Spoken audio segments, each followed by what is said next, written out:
SW Police Force, Statement, Ref. E65,975,213, 1. On the 16th of November 2017 at about 11:30 am by appointment, when I entered the open front door into a small lounge room in an upstairs flat at 7/32 Park Road, Cabramatta NSW 2166. 2. Cesar Janier SNR, his wife Mila Lazada Janier and Ms. Roberta Saburo Adjan, all of them in Australia as sponsored visa tourists from the Philippines, were standing in the lounge room. Oddly, both Mila and Roberta abruptly split and ran out of the lounge room, going separately into two bedrooms, which were within earshot of the lounge room. They would have most certainly heard my terrified screaming and crying, as should have the neighbours in the usually quiet block of flats. Contemporaneously, Cesar Janier SNR remained standing there in the lounge room looking only about 2 meters away, when Danny Bast,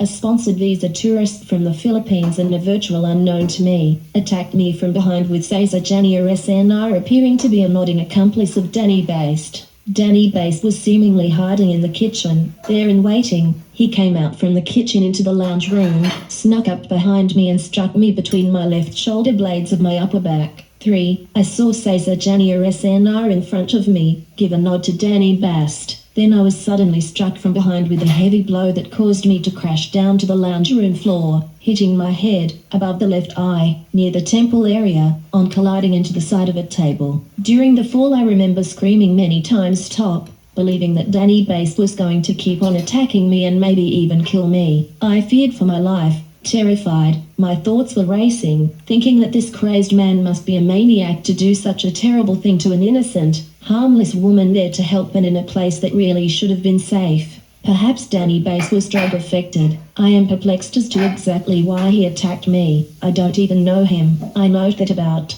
2 months earlier in a conversation, Mila Janier had informed me that Danny Bast has a job and is working here in Australia. I said to Mila he is breaching his tourist visa and is not allowed to work in Australia. 4. Shocked, stunned and fearing for my life, groggy and terrified at what had just happened, extremely wary, I got up from the lounge room floor, staggering out backwards, through the front door which was still open, fearful and terrified that Danny Bast would come after me, and while facing directly into the lounge room, I could see Danny Bast glaring at me, closed fist. He slammed his right fist down onto the table, not saying a word. I noted that Mila Lazada Janier and Roberta Saburo Adjan had come back into the lounge room with Cesar Janier SNR and Danny Bast. Together the four were staring at me without a single word spoken. This all happened very quickly, in less than 60 seconds from the very time that I had entered the flat. It appears that I was set up and ambushed by Danny Bast with the above three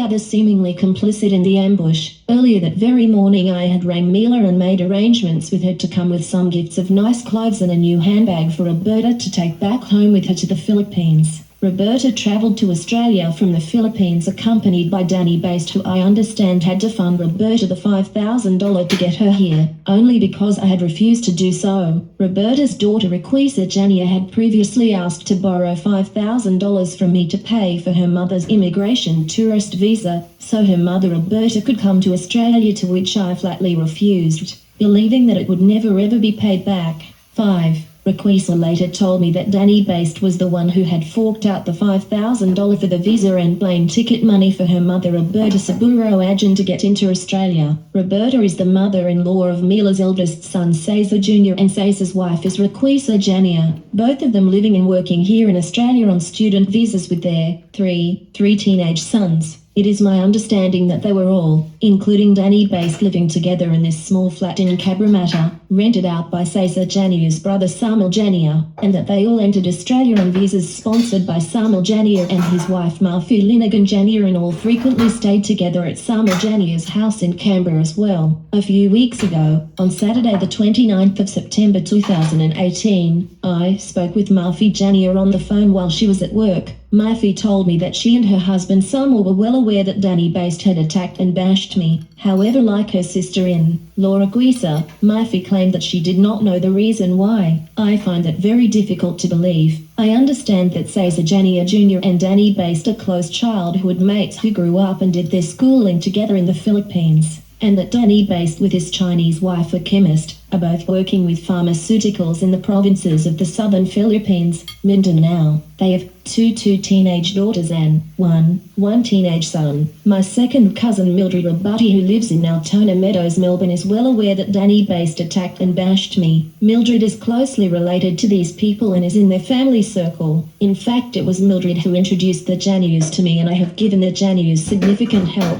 Mildred had asked me to assist the Janius in Sydney because they were only new to the country and I felt sorry for them. Raquisa Janier wanted to cover things up and pressured me not to report Danny Based to the police for what was obviously a criminal offence that should be properly dealt with for my protection and the protection of the community from such a dangerous, violent man, evidently a loose cannon, who seems to come and go on a tourist visa, sponsored by Samuel Janier and his wife Mafu Linigan Janier. After complaining to Raquisa Janier about the injury and damage to my back and the heavy bruising and terrible pain, and I had to go to the doctor and have x-rays, Raquisa texted these letters below. I note below Raquisa's three texted letters, texted in Filipino text, both sent on the 22nd of November 2017, that translate into English as follows. 1. Better we resolve this internally so Danny Based unaware what he has done to you. We need communication because he will get a lifetime bad record if you report him to immigration and the police. We can discuss this with each other. 2. Can we please talk about everything? We all need to talk so he can say sorry to you as well. Please do not involve the law because the result will impact on his future for the rest of his life. Please have some consideration. 3. Please, I am asking you kindly, please don't do it. Have mercy and think of my children's future. It is quite disturbing how Raquisa Janier vigorously tries to sweet talk and manipulate me to stop me reporting Danny Based to the police and immigration after being viciously attacked. 6. Fearful for my life, I subsequently filed a complaint at Granville Police Station on the 27th of December 2017. Amazingly, the inept police did not even bother,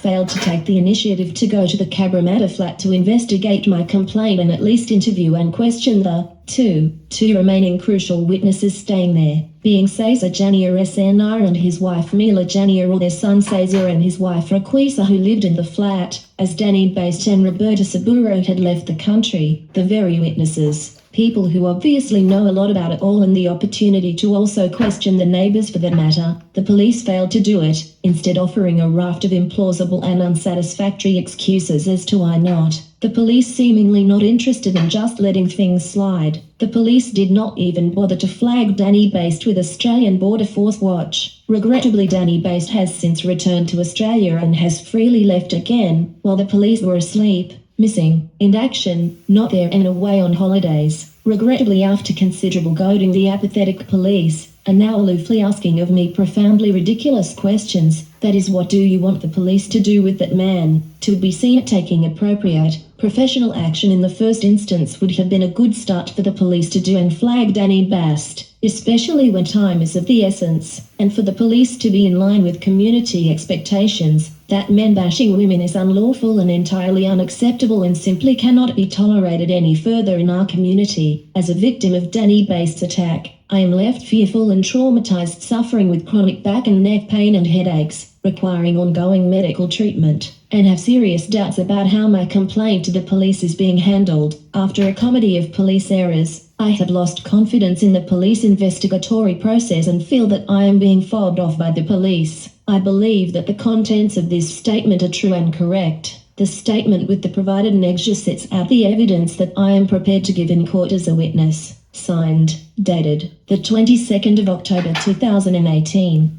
Seems the police are good at perverting the course of justice, a regular thing.